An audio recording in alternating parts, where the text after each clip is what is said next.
Fox News military analyst Jack Keane joins me right now with more. And General, what's your reaction to that?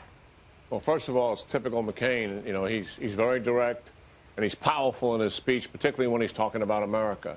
Listen, I'm close to John McCain, and there's not a hair's difference between his thoughts about foreign policy and national security and mine.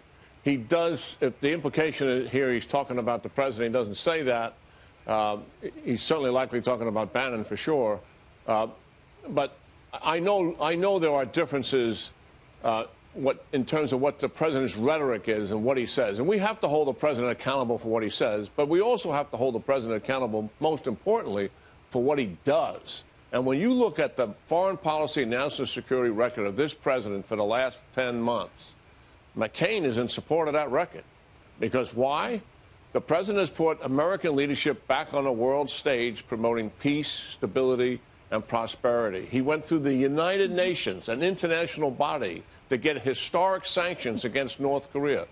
Twice, unanimous vote, the most toughest sanctions we've ever had.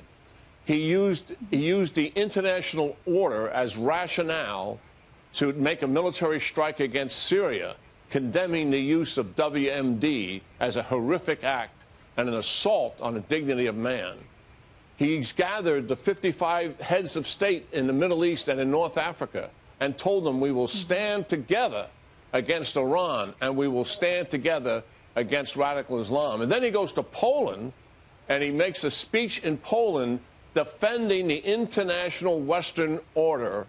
And he says that it's our collective values that created this order.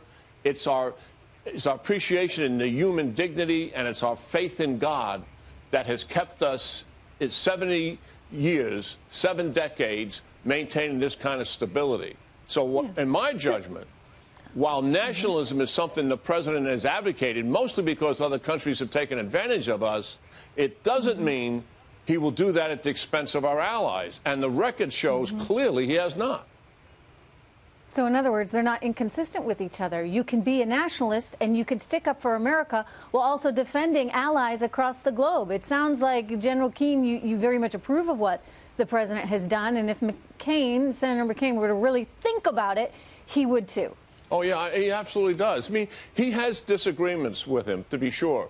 He's concerned about Syria. We have a policy on ISIS in Syria, but we don't seem to have a policy on what is Iran going to do after ISIS departs and they want to take over the whole nation state. What's our strategy?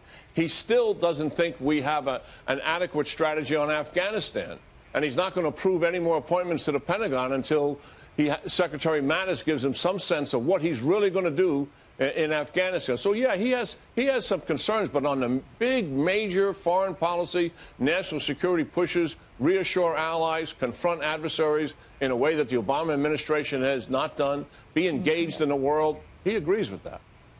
All right, we're going in the right direction then. General Keane, thank you so much, sir. Good talking to you, Trish.